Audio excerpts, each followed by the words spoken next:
Bismillah, kita mulai kalau begitu.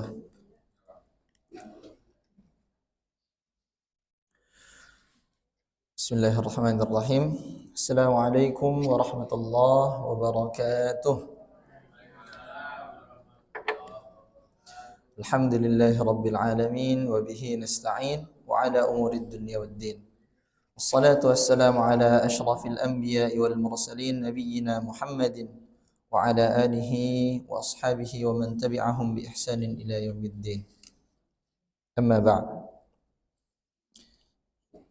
Bapak Ibu jamaah sekalian yang dimuliakan Allah Subhanahu wa taala, mari kita awali pertemuan kita pada kali ini dengan senantiasa bersyukur atas rahmat dan nikmat Allah Subhanahu wa taala, yang mana atas nikmat yang Allah berikan kita masih bisa tergerak untuk berkumpul pada subuh ini untuk sama-sama diskusi ilmiah atau membahas suatu keilmuan. Salat beriring salam tidak bosan-bosannya kita haturkan kepada baginda Nabi besar Muhammad sallallahu alaihi wasallam. Allahumma shalli wa sallim wa barik alaihi. Jemaah sekalian yang dimuliakan Allah, kembali lagi kita pada kesempatan kali ini, kesempatan yang sangat berkah ini untuk membahas sedikit atau sebagian dari karya monumental dari Al-Imam Abu Zakaria Yahya bin Sharaf An-Nawawi, atau lebih dikenal dengan istilah Al-Imam An-Nawawi, dalam kitabnya yang berjudul Riyadhus Shalihin. Bahkan jikalau kita bisa bilang Bapak Ibu, kitab Riyadhus Shalihin ini adalah kitab yang paling terkenal setelah Al-Quran mungkin di kalangan penuntut ilmu. Pada kesempatan kali ini kita akan membahas sedikit atau sebagian atau tema utama kita pada pagi hari ini adalah tentang sabar dan kiat-kiatnya. Tapi sebelum kita masuk pada bagian hadisnya, pembagian ayatnya, rincian matan, kemudian faidah hadis, kita akan membahas sedikit tentang sistematika Imam An-Nawawi dalam menyusun kitab Riyadhus Shalihin. Bab sabar ini diletakkan pada bagian ketiga atau pada bab ketiga.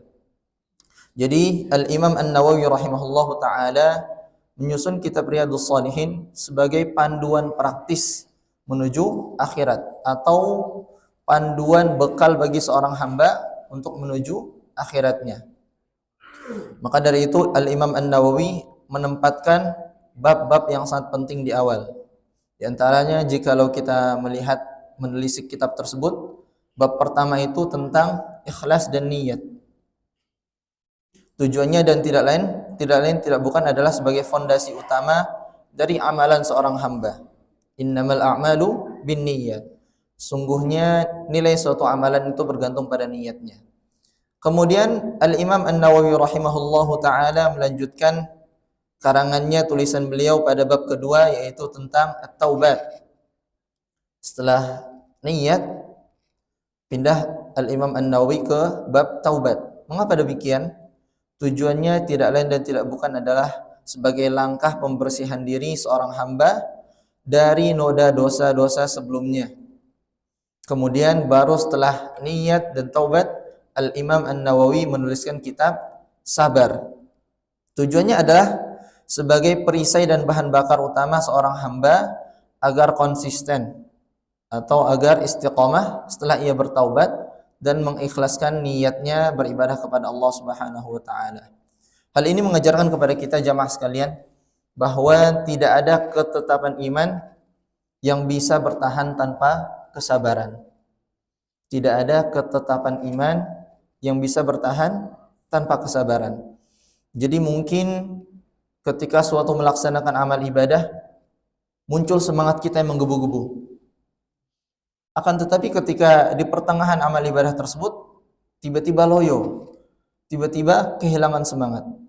Maka di sini fungsinya sabar.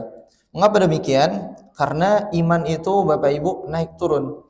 Al-imanu yazidu wa yanqus. Yazidu bil ta'ah wa yanqusu bil ma'siyah. Jadi iman itu bisa bertambah, bisa berkurang. Bertambah dengan ketaatan dan berkurang karena kemaksiatan. Baik. Sabar Jikalau kita berbicara tentang sabar, maka ejaan hurufnya itu adalah shad, ba, dan ra. Sabara. Itu kalau dikonversikan ke dalam bahasa Indonesia, Pak, artinya ya sabar. Tapi ada makna lain dalam bahasa Arab. Sabar itu bermakna al-habsu. Al-habsu artinya menahan. Menahan. Itu secara bahasa. Adapun secara makna, secara syariat, sabar ini ditopang oleh 3 pilar utama. Yang mana kalau salah satu nggak ada, itu kita belum bisa disebut sebagai sabar. Yang pertama adalah al-habsu fil qalbi, menahan hati. Jadi ketika kita sabar, hati kita tahan agar tidak merutuk, agar tidak menyalah-nyalahkan atau bahkan berkeluh kesah bahwa Allah nih kayaknya nggak adil nih, ngasih saya cobaan seperti ini. Itu dalam hati. Kita tahan itu, Bapak Ibu. Kemudian yang kedua adalah al-habsu anil lisan, menahan lisan kita. Setelah hati kita tahan untuk tidak berburuk sangka, untuk tidak berkeluh kesah.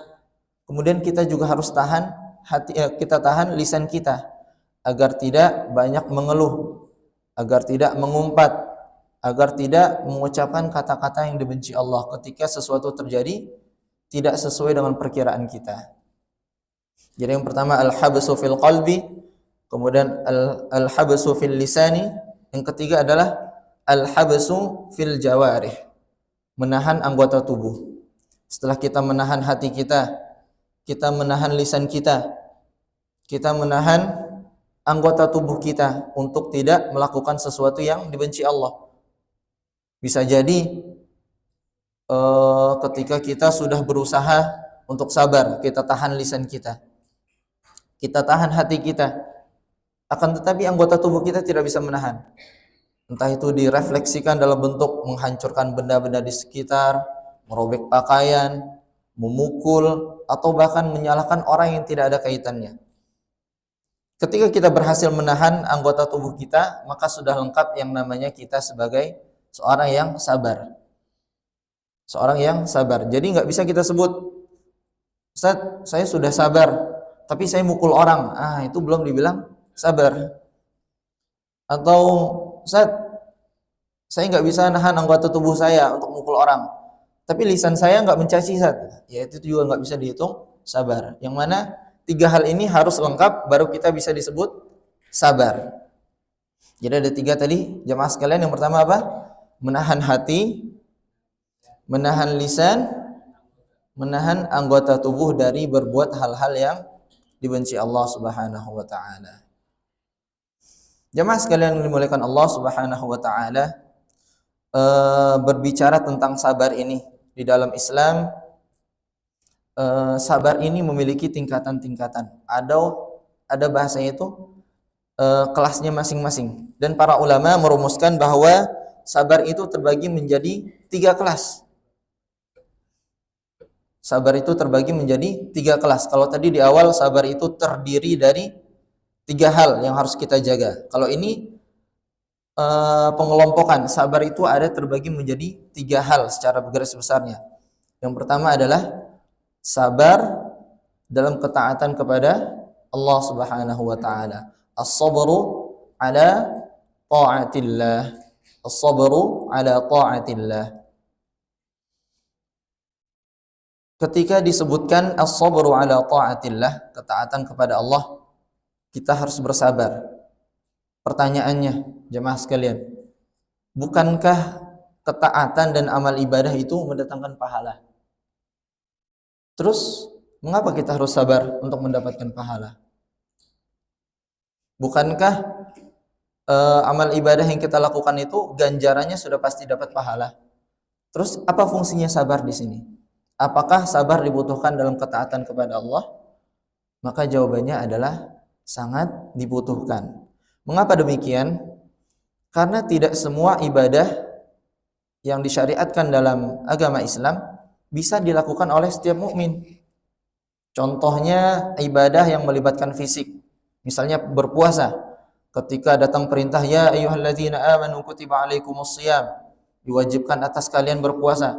Apakah semua orang mukmin sanggup berpuasa? Tidak, ada yang tua juga, ada yang masih kecil. Ada juga yang belum terbiasa berpuasa. Maka ketika seorang mukmin diperintahkan untuk berpuasa, maka ia bersabar menahan dirinya untuk tidak makan, tidak minum dari terbitnya matahari sampai tenggelam lagi. Bahkan di berbagai belahan dunia sana, jamaah sekalian, ada yang berpuasa sampai 18 jam, bahkan 20 jam.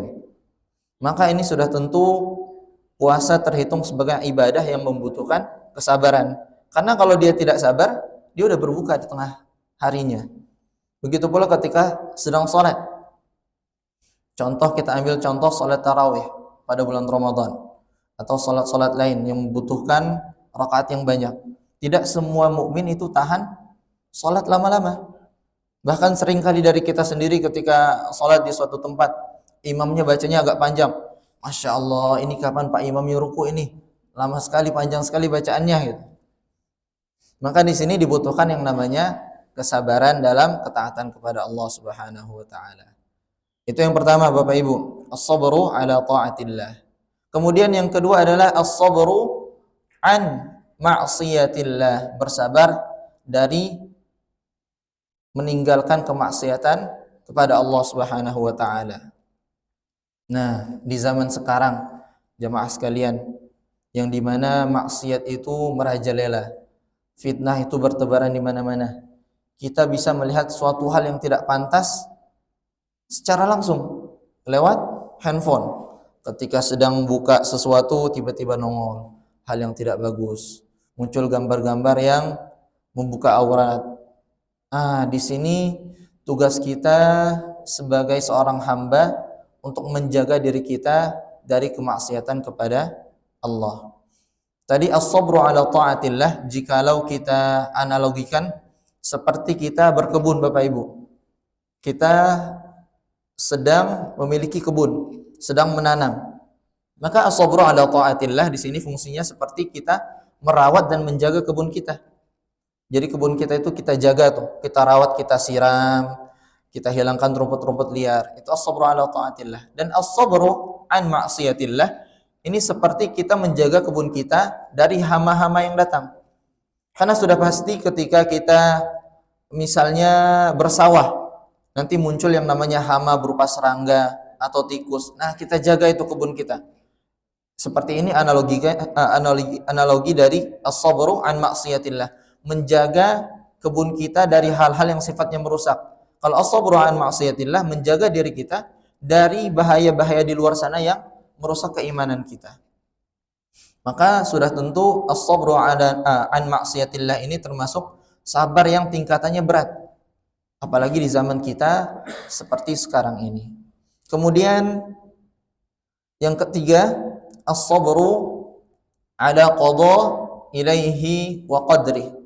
As-sabru ala qada ilaihi wa qadri, bersabar atas setiap takdir qada dan qadar yang telah Allah tetapkan kepada seorang hamba.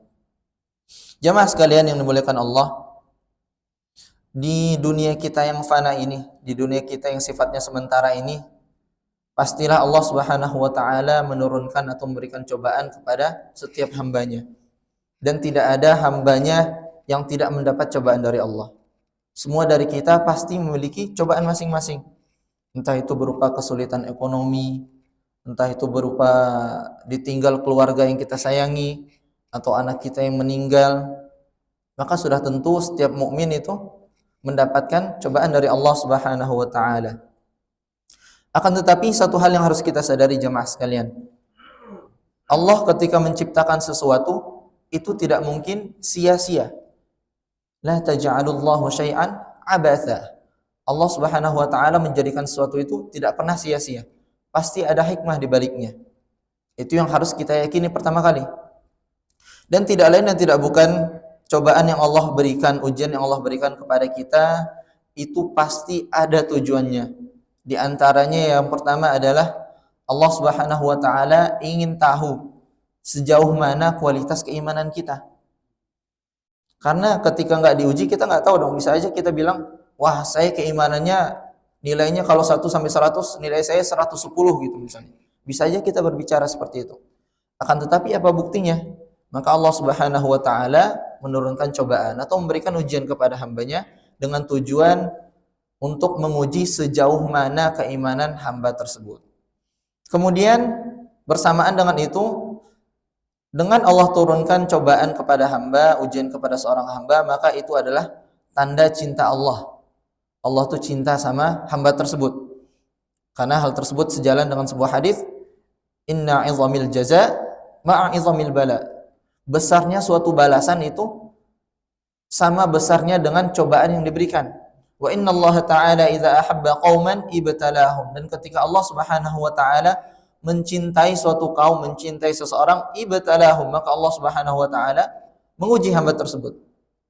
Nah, di sini kita bisa artikan bahwa ujian, cobaan yang datang dari Allah Subhanahu wa taala itu adalah sebagai tanda cinta Allah kepada hambanya. Jadi jangan kita merutuk ketika mendapat cobaan, jangan kita menangis, mengaduh, mengeluh. Hal tersebut boleh-boleh saja kita lakukan, tapi dalam batas wajar. Karena hadis tersebut ada lanjutannya, faman radiya falahur ridha.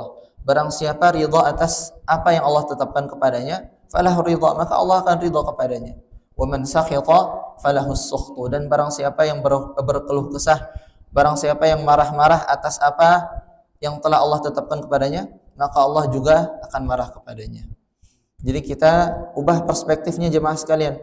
Jangan kita anggap semua cobaan ini sebagai tanda Allah marah sama kita. Ini ujian ini tanda Allah nggak adil sama kita. Jangan jemaah sekalian, kita rubah perspektif kita. Baik, kita masuk ke tema utamanya. Beberapa hadis yang akan kita bahas pada kesempatan kali ini.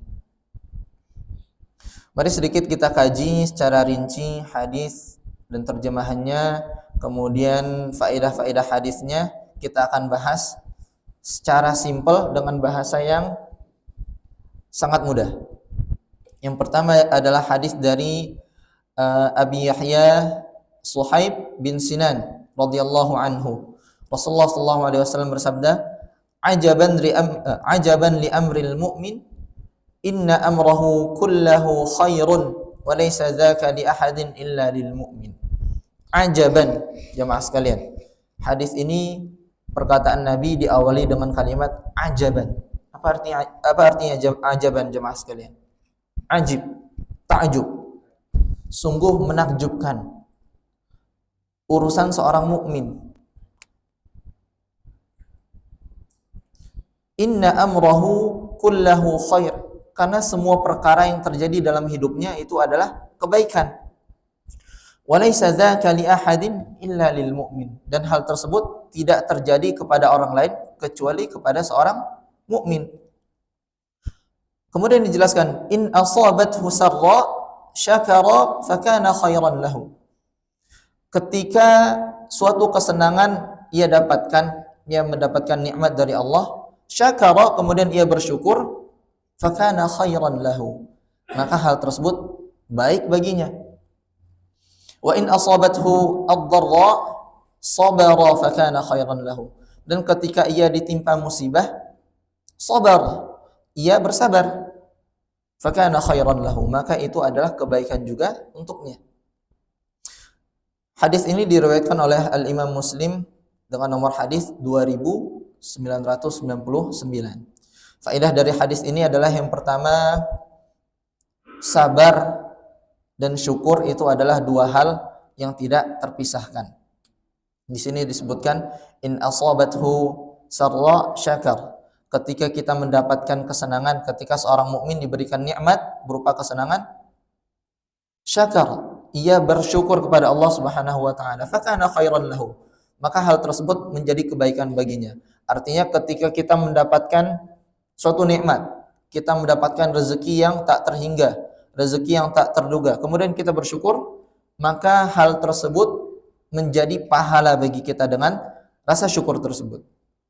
Wa in asabathu ad-dharra, ketika seorang mukmin ditimpa oleh kemalangan, ditimpa oleh musibah, dharra ini musibah atau hal-hal yang tidak menyenangkan, sabara, ia bersabar, fakana khairan lahu.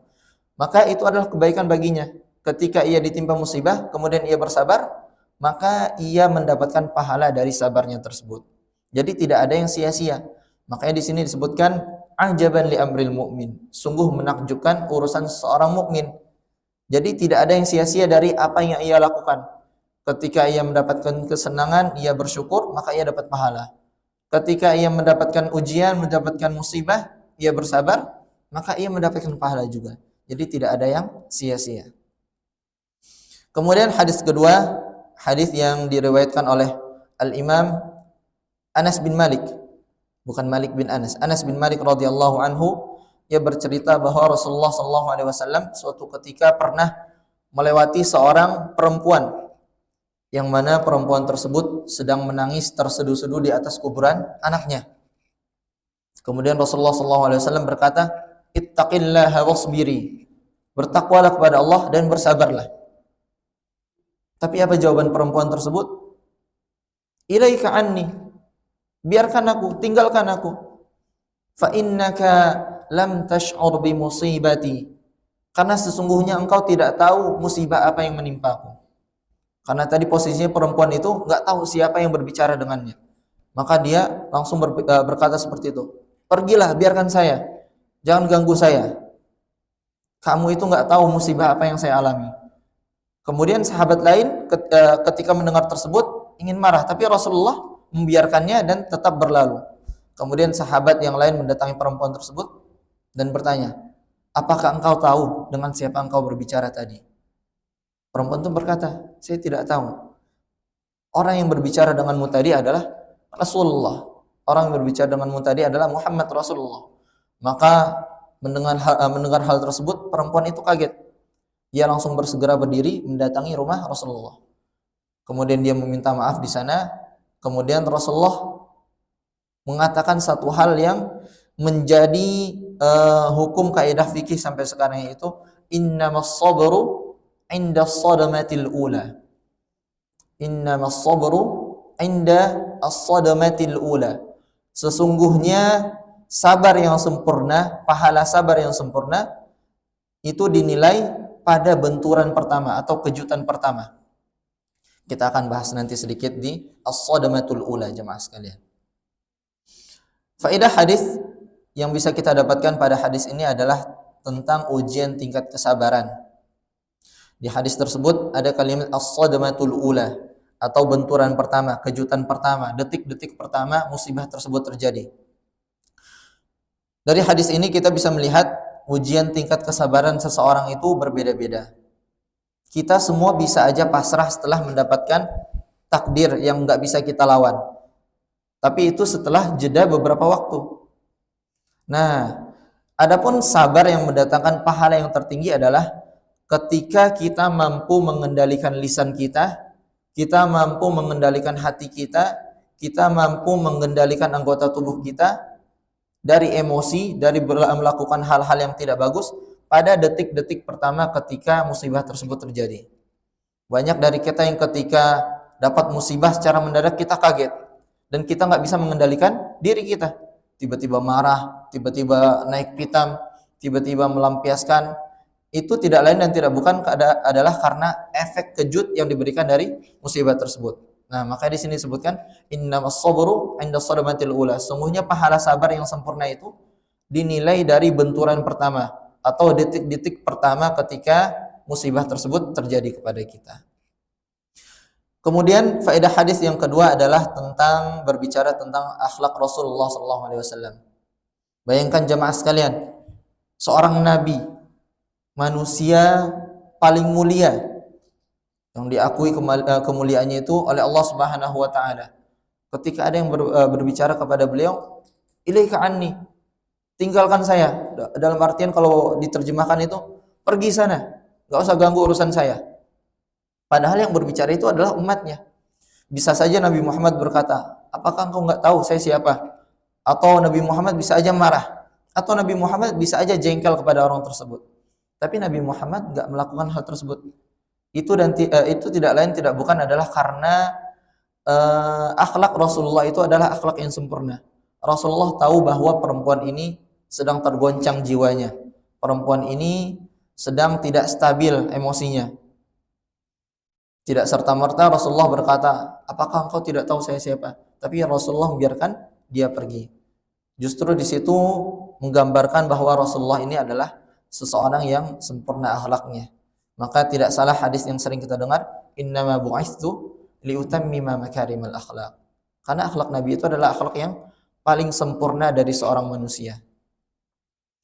Kemudian hadis ketiga jamaah sekalian, ini hadis yang diriwayatkan oleh Abu Sa'id Al-Khudri radhiyallahu anhu, bahwa suatu ketika sekelompok dari kaum Ansar itu meminta-minta kepada Rasulullah SAW, dan Rasulullah memberikan apa yang ada padanya.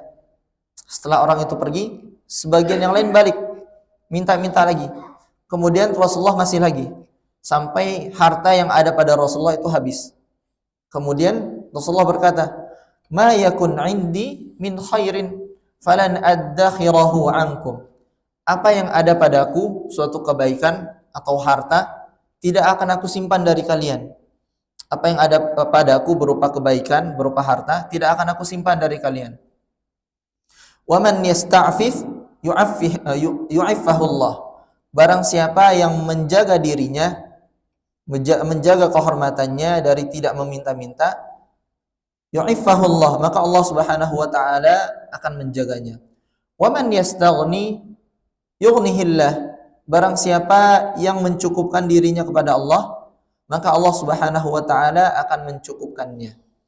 Barang siapa yang merasa cukup, maka Allah Subhanahu wa taala akan mencukupkannya.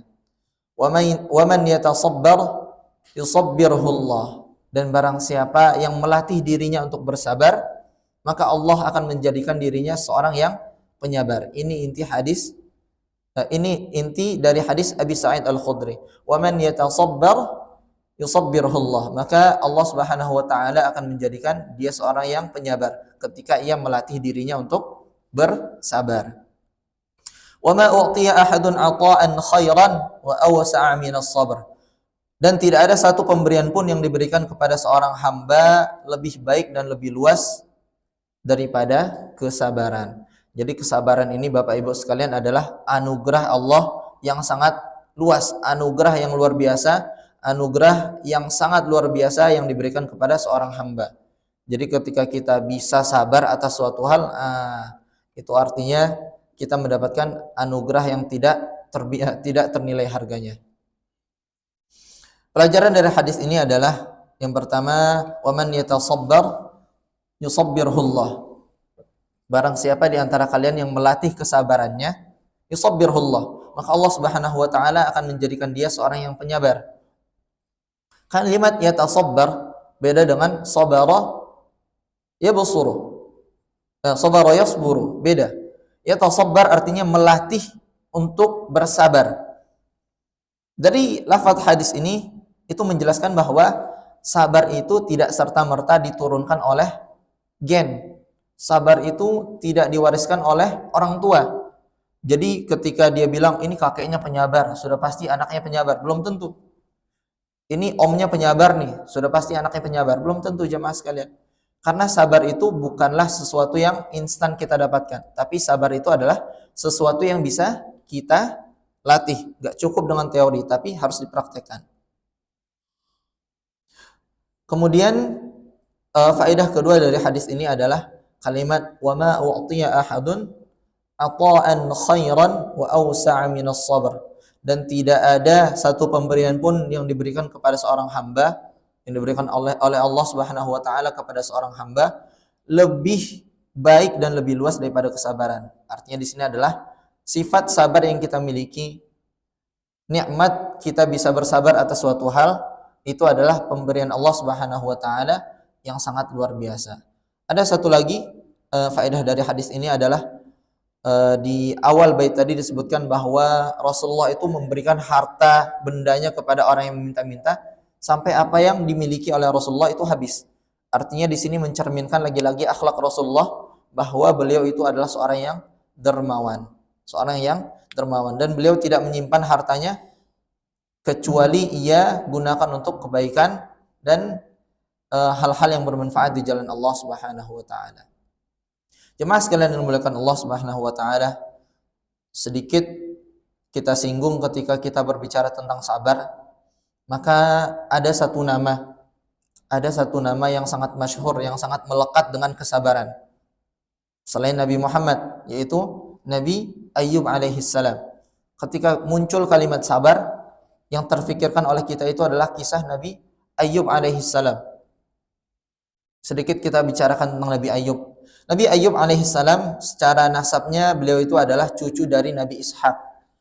Jadi silsilahnya itu nama lengkapnya Ayyub bin Is bin Ishak bin Ibrahim.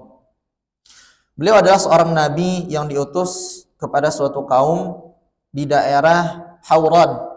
Hauran ini adalah belahan negara di Syams atau sekarang itu menjadi bagian dari Yordania. Hauran itu ada di Yordania.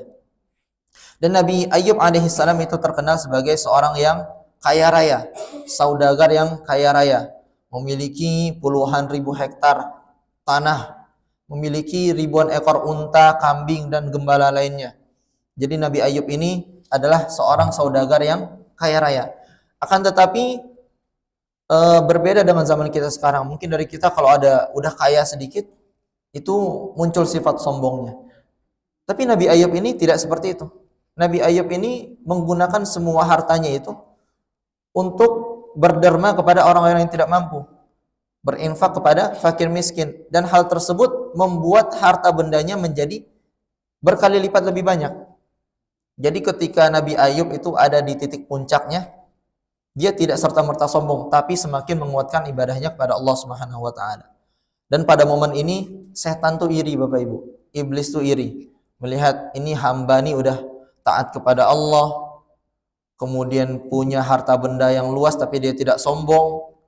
Kemudian harta bendanya itu ia gunakan untuk kebaikan di jalan Allah. Di sini iblis tuh iri. Kemudian atas izin Allah, iblis ini mengatakan ingin menguji atau ingin melihat sejauh mana keimanan Nabi Ayyub alaihissalam. Maka cuma dalam satu malam, Bapak Ibu sekalian, cuma dalam satu malam itu ladang kebunnya itu terbakar, hangus seketika. Iblis ini penasaran, apa ini reaksi Ayyub alaihissalam nih ketika semua harta bendanya itu tiba-tiba ludes dalam satu malam. Apa yang dilakukan oleh Nabi Ayyub? Ia bersujud lalu berkata, Alhamdulillah, Allahul ladzi a'ta wa akhadha. Sungguhnya Allah yang Maha memberi, maka Allah juga yang akan mengambil. Jadi iblis di sana itu langsung kecewa. Iblis itu berharap bahwa Nabi Ayyub ini akan meratap, marah-marah, akan mengeluh kepada Allah bahwa dia sudah melakukan apa yang Allah perintahkan, kok kayak gini balasannya. Akan tapi tidak sesuai dengan ekspektasi dari iblis. Kemudian iblis minta lagi kepada Allah untuk diberikan cobaan kedua. Nabi Ayyub alaihissalam memiliki 12 putra putri. 12 Bapak Ibu. Ada yang bilang di riwayat lain itu ada 14. Dan dalam satu malam rumah beliau ini roboh tiba-tiba. Dan semua putra putrinya itu meninggal.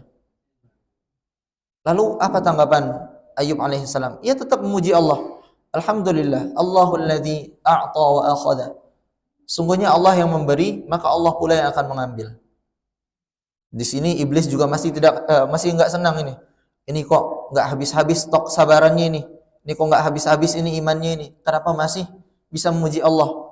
Bukankah seharusnya orang yang dapat ujian bertubi-tubi seperti itu langsung berutuk, langsung berkeluh kesah, langsung menyalahkan takdir, tapi ini kok beda gitu. Kemudian datang ujian berikutnya, yaitu ujian berupa penyakit. Nabi Ayyub alaihissalam itu sebagaimana yang kita ketahui menderita penyakit kulit selama 18 tahun Bapak Ibu. Penyakit kulitnya ini bukan penyakit kulit biasa. Penyakit kulitnya ini menyerang semua anggota tubuhnya kecuali dua, lisan sama hatinya. Mulutnya ini enggak kena penyakit kulit. Dan ketika sudah dalam kondisi tersebut, Nabi Ayyub masih terus berzikir. Jadi penyakit kulit yang dia derita itu di atas kusta, di atas kudis. Jadi membuat beliau itu tidak bisa bergerak kemanapun. Sampai dibikin kayak orang cacat. Yang mana dalam beberapa riwayat disebutkan, yang ketika kulit yang sakitnya itu disentuh, itu sama seperti rasanya kayak kulitnya dirobek. Dan ketika itu baunya naudzubillah membuat diri Nabi Ayub ini diasingkan dari masyarakat sekitar. Dan masyarakat itu lupa bahwa dulu orang yang berderma kepada mereka, orang yang memberikan harta bendanya kepada mereka adalah Nabi Ayub alaihissalam. Tapi ketika ditimpa musibah, mereka malah mengasingkan Nabi Ayub. Tidak ada satu orang pun yang menemani Nabi Ayub kecuali istrinya, yaitu Rahmah. Namanya Rahmah. Sampai suatu ketika jemaah sekalian, setelah menderita penyakit selama 18 tahun, puncaknya itu adalah ketika Nabi Ayub itu tidak memiliki apa-apa lagi. Istrinya juga tidak memiliki apa-apa lagi. Kemudian Nabi Ayub berdoa kepada Allah Subhanahu wa taala, yang mana kisah tersebut diabadikan dalam surat Al-Anbiya ayat 83, wa ayyuba idz nada rabbahu anni massaniyad-dhurru wa anta arhamur rahimin. Jadi Ayub ini berdoa kepada Rabbnya, anni massaniyad-dhurru, sungguhnya aku ditimpa penyakit atau kesusahan. Wa anta arhamur rahimin, dan engkau adalah yang maha penyayang di antara semua yang penyayang. Jadi Bapak Ibu, berapa lama Nabi Ayub bertahan dari sakitnya, bersabar atas penyakitnya? 18 tahun. 18 tahun. Coba kita bayangkan, kita demam aja, Bapak nih yang laki-laki nih, demam aja itu 3 hari itu rasanya pengen nulis surat wasiat. Panas badan kita itu, nggak bisa bergerak, ini kayaknya udah akhir nih rasanya kayak begitu. Ibu-ibu juga sekalian ketika sakit udah lebih dari seminggu itu pasti rasanya kayak, waduh ini kapan sembuhnya, ini kapan normal lagi. Ketika sakit malah justru terpikir ternyata enak ya sehat itu ya gitu. Ini bayangkan 18 tahun Bapak Ibu. Masya Allah, setahun aja 365 hari. Ini 18 tahun, luar biasa. Ini menunjukkan bahwa Nabi Ayub ini bukan manusia biasa. Nabi Ayub ini terkenal dengan sifat sabarnya. Maka ketika Nabi Ayub berdoa, Allah Subhanahu wa taala mengabulkan doanya. Fastajabna lahu, itu ayat lanjutan dari wa ayyuba idz nada, ayat 84-nya. Fastajabna lahu fakashafna ma bihi min dhur. Maka kami ijabah doanya. Fakashafna ma bihi min dhur. Kami sembuhkan dirinya dari penyakit tersebut. Jadi seketika hilang. Dengan cara apa? Hal tersebut diabadikan di surat Shad ayat 42. Urqud birijlik hadza mughtasalun baridu wa syarab. Jadi ketika Nabi Ayub berdoa, Allah kabulkan, kemudian Allah perintahkan kepada Nabi Ayub untuk menginjakkan tanah yang saat itu ia pijak. Kemudian muncul mata air di sana. Mandilah dan minumlah dari air tersebut. Maka seketika hilang semua itu Bapak Ibu. 18 tahun itu nggak bisa bergerak, 18 tahun itu nggak bisa kemana-mana, sakit terus menerus. Ketika menyentuh air tersebut sembuh, hilang total. Dan kemudian Allah Subhanahu wa taala memuji Nabi Ayub pada 2 ayat setelahnya, inna wajadnahu sabira. Sungguh kami dapati Ayub itu adalah seorang yang sabar. Ni'mal 'abdu innahu awwab. Maka dia adalah sebaik-baik hamba, sungguh dia sangat taat kepada Allah Subhanahu wa taala. Kemudian apa yang terjadi setelah sembuh, jemaah sekalian? Allah Subhanahu wa taala kembalikan harta bendanya. Allah lipat gandakan harta bendanya. Jadi nikmat yang sebelumnya Allah ambil, kemudian Allah berikan cobaan, ketika dia bertahan di cobaan tersebut, Allah kembalikan harta bendanya dalam bentuk yang lebih baik. Dalam bentuk yang lebih banyak, lebih baik, dan lebih luar biasa dari harta benda sebelumnya. Jemaah sekalian yang dimuliakan Allah Subhanahu wa taala, masuk kita ke bagian terakhir. Pada bagian langkah-langkah atau kiat-kiat bagaimana sih cara melatih kesabaran kita? Bagaimana sih caranya agar kita sabar? Sabar itu seringkali terasa berat, atau sering terasa berat itu bukan karena kita nggak tahu teorinya. Kita tahu kok teorinya, sabar itu artinya menahan, supaya lisan kita nggak sembarang ngomong, hati kita nggak merutuk, kemudian anggota tubuh kita nggak melakukan suatu hal yang tidak bagus.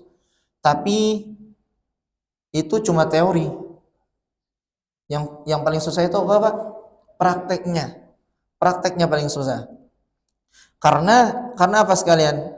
Karena kita nggak tahu bagaimana cara melatih diri kita ketika emosi itu datang. Bagaimana nih caranya biar saya nggak lepas kendali. Maka di sini kalau merujuk pada kitab Riyadhus Shalihin pada bab sabar ini, ada kurang lebih 5 cara Ada 5 cara bagi diri kita untuk melatih kesabaran. Nah, sebagaimana tadi yang disebutkan, sabar itu bisa dilatih Bapak Ibu. Sabar itu bisa dilatih. Yang pertama adalah kita harus ubah cara pandang kita melihat dunia. Kita ubah cara pandang kita untuk melihat dunia. Seringkali kita itu hilang sabar. Kita sering stresnya itu karena sering menuntut bahwa segala sesuatu itu harus berjalan sesuai dengan keinginan kita. Kita pengennya perfect nih, rencana kita kayak begini nih, kok nggak sesuai gitu. Di situ tuh kita akan diuji dengan yang namanya emosi yang muncul tiba-tiba. Coba kita rubah mindset kita bahwa segala hal yang di dunia ini sifatnya sementara. Dunia ini fana. Dunia ini hanya tempat persinggahan. Sebagaimana yang disebutkan Allah di surat Ghafir, ya qaumi innama hadhil hayatud dunya mata'. Sesungguhnya kehidupan di dunia ini hanyalah sementara. Wa innal akhirata hiya darul qarar. Dan sungguh kehidupan akhirat itu kekal abadi selamanya. Jadi kita rubah mindset pandangan kita, melihat bahwa wah dunia ini cuma sementara gitu. Jadi nggak usah kita risau. Apa yang kita dapat, ya kita bersyukur. Apa yang nggak kita dapat, ya sudah. Ini toh cuma sementara. Bukankah Allah Subhanahu wa taala juga menjadikan hidup dan mati kita itu di dunia itu sebagai acuan, sebagai pertimbangan untuk melihat siapa yang paling baik di antara hamba-hambanya. Alladzi khalaqal mauta wal hayata liyabluwakum ayyukum ahsanu amala. Maka ketika kita nggak dapat sesuatu yang kita inginkan di dunia, ketika kita udah rubah cara pandang kita, maka kita akan berpikir, ya sudah, ini cuma dunia. Atau ketika kita mendapatkan ujian, ini cuma ujian yang Allah berikan kepada kita. Ini cuma satu kok dari ujian-ujian yang lain. Jadi ya sudah, ini pasti ada ujungnya juga.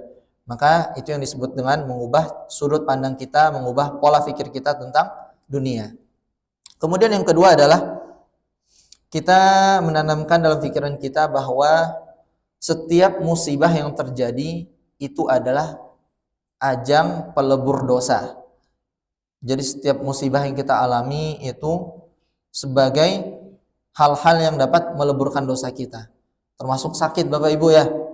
Kan disebutkan dalam hadis, nggak ada sesuatu yang menimpa seorang mukmin berupa rasa sakit atau keletihan kecuali Allah jadikan itu sebagai pembersih dosa bagi mukmin tersebut. Jadi ketika kita demam, jangan kita mengeluh banyak-banyak. Itu tandanya dosa kita sedang digugurkan, dihabiskan. Kemudian yang ketiga, jamaah sekalian, kita harus ingat bahwa pahala sabar itu tanpa batas. Pahala sabar itu gak ada batasnya. Sebagaimana yang Allah sebutkan di surat Az-Zumar ayat 10, innama yuwaffas sabiruna ajrahum bighairi hisab. Innama yuwaffas sabiruna ajrahum bighairi hisab. Seringkali kita hilang motivasi ketika kita udah sabar nih. Ini mau sampai kapan saya sabar? Ini saya udah sabar terus-menerus loh. Kok nggak habis-habis ini ujiannya? Nah, di saat itu kita harus ingat bahwa selain ujian yang diberikan Allah itu akan datang terus-menerus, pahala yang Allah berikan juga setimpal. Apa itu jamaah sekalian? Pahala yang tidak akan ada habisnya.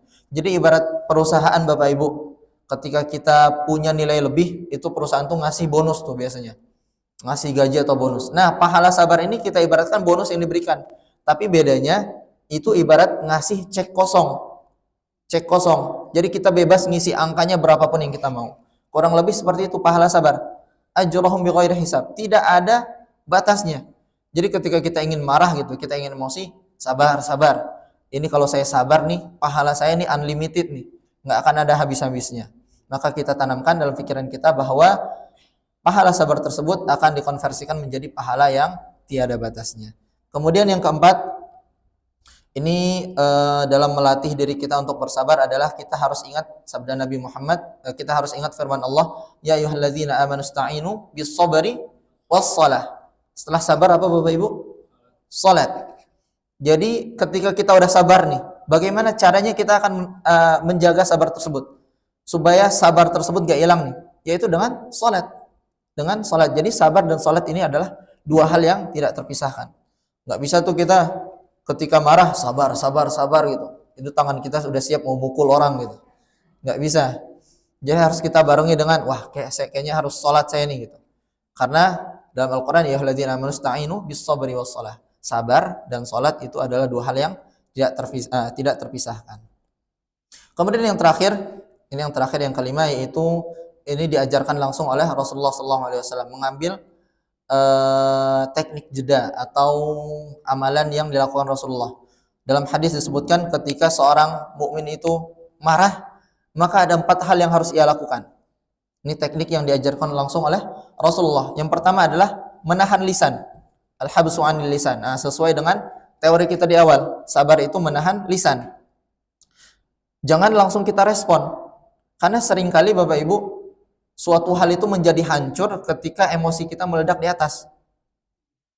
Jadi ketika kita marah, ketika kita melihat sesuatu nih nggak sesuai nih, kita marah sama anak kita, langsung kita omelin gitu.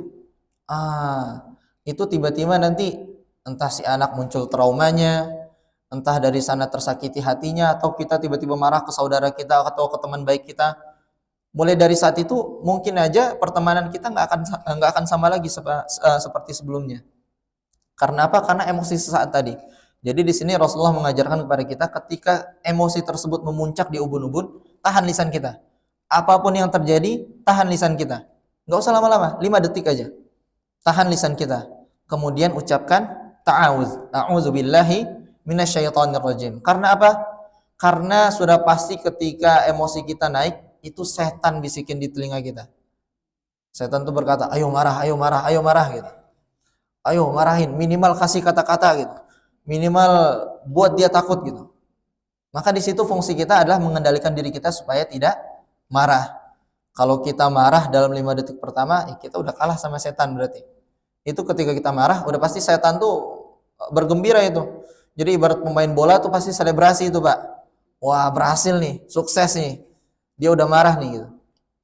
Jadi kita ucapkan a'udzubillahi minasyaitonirrajim. Kita harus yakin bahwa sumber marah itu adalah datangnya dari setan.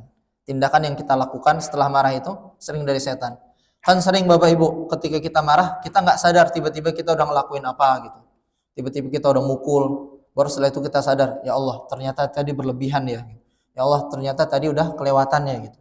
Jadi dianjurkan Nabi untuk menahan lisan 5 detik, jangan lakukan apapun, kemudian baca ta'awuz. Kemudian yang ketiga adalah ubah posisi. Misalnya ketika kita marah itu posisi kita lagi berdiri Bapak Ibu. Maka kita dianjurkan untuk duduk. Misalnya kita lagi marah itu ketika duduk. Maka kita dianjurkan untuk berbaring. Boleh berdiri, boleh berbaring. Tapi di lafaz hadisnya disuruh untuk berbaring. Misalnya lagi rebahan pun masih marah ya.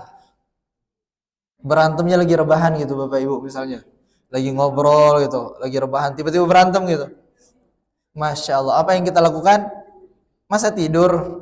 Kan masih marah, nggak mungkin dong. Kita pergi atau kembali ke repeat ke bagian awal, yaitu tahan lisan kita, baca ta'awudz, kemudian pergi, seperti itu. Nggak mungkin ketika rebahan gitu, kita marah-marah langsung tidur ya.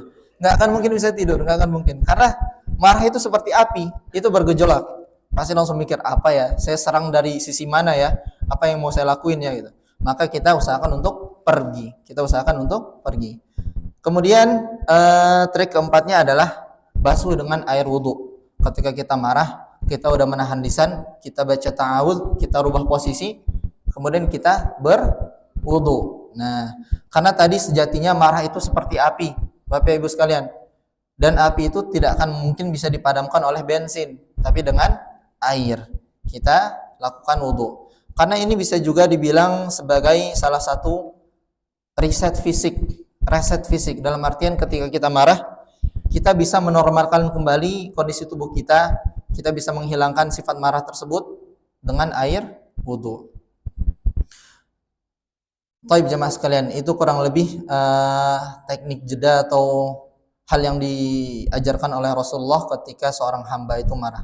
Jadi kalau kita ulang sedikit lagi, tadi ada 5 hal yang bisa kita lakukan untuk melatih kesabaran kita. Yang pertama adalah kita harus ubah cara pandang kita terhadap dunia. Jangan menjadikan dunia itu tujuan, karena dunia itu hanya tempat persinggahan. Kemudian yang kedua kita adalah mengubah mindset kita berpikir bahwa setiap musibah yang kita derita, setiap cobaan yang kita dapatkan itu adalah ajang pelebur dosa kita. Jadi tidaklah sesuatu menimpa seorang hamba kecuali hal tersebut menjadi ajang pelebur dosanya.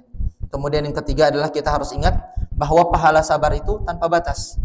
Pahala sabar itu tanpa batas. Innama yuwaffas sabiruna ajrahum bighairi hisab. Kemudian yang keempat, kita harus ingat setelah bersabar nggak cukup dengan cara sabar aja gitu. Kita harus barengi dengan sholat ketika sabar tersebut tidak bisa kita kendalikan lagi. Maksudnya ketika marah itu tidak bisa kita kendalikan lagi. Rasa sabar kita itu kalah oleh rasa marah kita. Maka kita dianjurkan untuk sholat. Kemudian yang terakhir adalah teknik-teknik yang diajarkan oleh Nabi Muhammad SAW. Maka terakhir sebagai penutup jamaah sekalian, ini sebagai kesimpulan dari pertemuan kita kali ini, sabar itu bukan, sering kita salah mengartikan sabar. Sabar itu bukan sebagai bentuk sikap pasrah dan kaku aja. Kayak misalnya sesuatu terjadi, ya udahlah gitu. Ya udahlah, itu bukan sabar namanya. Jemaah sekalian, itu namanya tawakal. Masa kita ketika dapat cobaan langsung bertawakal? Kan kita dianjurkan untuk berikhtiar dulu. Tapi sabar itu bukan sifat pasrah seperti itu. Sabar itu adalah bentuk perjuangan jiwa kita untuk melawan rasa amarah yang ada dalam diri kita. Karena ketika kita bisa mengendalikan diri kita, kita bisa mengendalikan emosi kita dari rasa marah, bisa mengobrak-abrik bahwa mengotak-atik jiwa kita bahwa kalau saya nih marah, saya harus bisa kendalikan diri kita, maka itu adalah yang namanya rasa sabar. Dan rasa sabar itu bisa dilatih, tidak serta-merta diturunkan oleh nasab. Dan orang yang sabar itu adalah orang yang paling kuat menurut hadis Rasulullah SAW. Maka dari itu mudah-mudahan Allah Subhanahu Wa Taala menjadikan kita semua, anak cucu kita, keponakan kita sebagai orang-orang yang sabar. Rabbana afrigh alaina sabra wa tawaffana muslimin. Mungkin cukup sekian jamaah sekalian yang dapat kita bahas pada pagi hari ini. Hadanallahu wa iyyakum ajma'in. Ada pertanyaan Bapak Ibu. Silakan Pak. Terima kasih. Assalamualaikum warahmatullahi wabarakatuh. Waalaikumsalam warahmatullahi wabarakatuh. Nama saya Ismail. Nah, Pak Ismail. Saya ingin bertanya tentang sabar ini. Masya Allah. Sabar itu balasannya demikian. Pertanyaannya, kalau kita dihina, kemudian difitnah, Masya Allah. apakah kita diam saja? Ini pertanyaan. Baik. Selanjutnya, apakah itu juga merupakan takdir ketetapan dari Allah? Kita juga harus sabar. Karena saya berpikir atau berpendapat, karena ini menyangkut harga diri. Dan orang muslim itu juga harus mampu menjaga dirinya. Betul. Kalau tidak, ini akan menjadi fitnah pula. Betul. Dan menganggap bahwa dia benar gitu tuduhannya. Maka itu saya berpendapat, saya balas ucapannya, kalimatnya, kata-katanya, dan sebagainya. Baik. Nah, saya contohkan juga dalam dunia luar. Karena biasanya orang-orang zalim itu, orang-orang yang merasa kuat itu menzalimi orang yang lemah. Betul. Dia malah dihabiskan. Betul. Contoh Amerika dan Israel katakan. Kalau Iran diam saja, maka hancurlah Iran dan juga banyak negara-negara yang lemah, termasuk kita Indonesia ini melemah terhadap mereka, Israel maupun Amerika. Itu jauh lah. Karena itu saya ini, apakah itu juga termasuk kategori sabar untuk menghadapi orang yang kita balas sesuai dengan apa perbuatannya. Baik. Baik, terima kasih Ustaz Ismail. Apakah saya tetap dosa juga mempertahankan diri, menjaga harga diri dan sebagainya. Terima kasih. Waalaikumsalam warahmatullahi wabarakatuh. Pertanyaan menarik sekali jemaah sekalian. Bersabar atas kezaliman orang lain. Kemudian apa hukumnya membalas? Nah, jemaah sekalian dimuliakan Allah, ini sebenarnya kalau kita bahas secara detail ini nambah satu SKS lagi nih, 50 menit lagi. Akan Anda jawab dengan apa yang Anda pahami dari pertanyaan Ustaz Ismail ini. dan akan kita jawab dengan bahasa yang paling ringkas saja. Pertama, sifat zalim orang lain itu terhadap diri kita itu adalah ketentuan oleh Allah Subhanahu wa taala. Karena tidak ada satu helai daun pun yang jatuh di dunia itu kecuali ketetapan Allah. Nah, adapun reaksi yang kita bisa berikan itu adalah hal yang bisa kita kendalikan. Ya, Pak. Jadi pilihannya nanti ketika ada yang memfitnah kita, zalim kepada kita, pilihannya dua. Kita lawan atau kita sabar. Nah, yang pertama adalah misalnya pilihannya kita bersabar, itu adalah pilihan yang bijak. Akan tetapi mungkin itu tidak menyelesaikan masalah. Tiba-tiba misalnya orang yang memfitnah ini tidak senang nih, kok dia bisa sabar gitu, sama seperti iblis tadi gitu. Gak habis-habis nih, saya mau coba lagi gitu. Maka di sini sesuai dengan hadis Nabi bahwa seorang muslim itu juga harus menjaga harga dirinya. Jadi jikalau hal tersebut hal yang pertama yang pertama bisa kita lakukan adalah bersabar. Jikalau dengan bersabar tersebut menyelesaikan masalah, maka kita dianjurkan untuk bersabar. Di surat di surat Asy-Syura atau di Az-Zukhruf itu disebutkan wala man intasara ba'da zulmihi fa ulaika ma 'alaihi min sabil. Barang siapa yang membela dirinya atas suatu hal tindak tanduk yang dilakukan oleh orang lain, maka itu adalah suatu yang boleh dilakukan. Akan tapi ada lanjutan ayatnya, Pak. Wala man sabara wa ghafara inna dzalika lamin azmil umur. Dan barang siapa yang bersabar kemudian memaafkan, maka itu adalah sebaik-baiknya jalan. Jadi pilihan pertama adalah yang paling utama itu bersabar. Akan tetapi bukan serta-merta tadi disebutkan sabar itu sifat pasrah atau kaku aja gitu, Pak. Ya udahlah, bukan. Sabar itu adalah kendali diri kita. Adapun hal efek lain yang terjadi di luar tersebut, misalnya difitnah, ada ada efek sampingnya itu orang-orang lain ngecam buruk dengan perilaku kita padahal kita nggak melakukan itu, maka tindakan kita adalah menuntut keadilan. Atau kita boleh melawan dalam artian dengan perlawanan yang sah, ya Pak, entah itu secara hukum atau itu kita mediasi, kita lawan. Akan tetapi sabar tadi itu di diri kita. Tadi kan dibilang sabar itu adalah menahan lisan, hati dan anggota tubuh. Jadi 3 itu udah kita lakukan, kita udah sabar. Kemudian tindakan berikutnya adalah menyelesaikan masalah tersebut, ya Pak. Menyelesaikan masalah tersebut. Jadi kita lakukan mediasi, kita tabayun. Apa nih masalahnya nih? Kok saya begini, kok saya dibilang begini? Kita kedua mediasi nih, cari pihak ketiga yang bisa mendamaikan kita.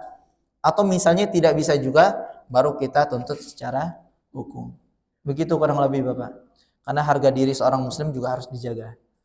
Dan sabar itu bukan sikap pasrah atas segala hal yang terjadi. Tapi sabar itu adalah bagaimana caranya kita bisa mengendalikan diri kita untuk tidak lepas kendali. Begitu kurang lebih Bapak Ibu. Sama-sama Bapak. Ada pertanyaan lain Bapak Ibu? Cukup? Barakallahu fikum jami'ah. Kita tutup dengan doa kafaratul majlis. Subhanakallahumma bihamdika asyhadu an la ilaha illa anta astaghfiruka wa atubu ilaik. Assalamualaikum warahmatullahi wabarakatuh.